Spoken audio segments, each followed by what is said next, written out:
Class 6 এর বস্তা দৌড় শুরু হচ্ছে। আপনারা দেখতে পাচ্ছেন এর আগে ক্লাস 5 এর হয়েছে, এখন ক্লাস 6 এর বস্তা দৌড় শুরু হবে। এখানে গৌরবাবু এবং তাপসবাবু রয়েছেন, এখানে চৌরাশিয়া আছেন, এরা পরিচালনা করছেন এই বস্তা দৌড়টা।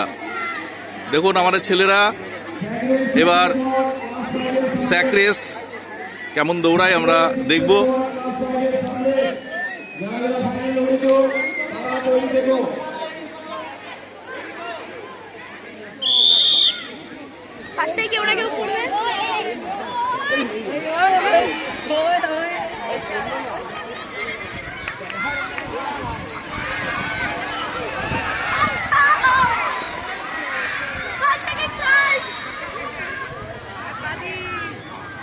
বস্তা দৌড় শেষ হলো ক্লাস 6 এর।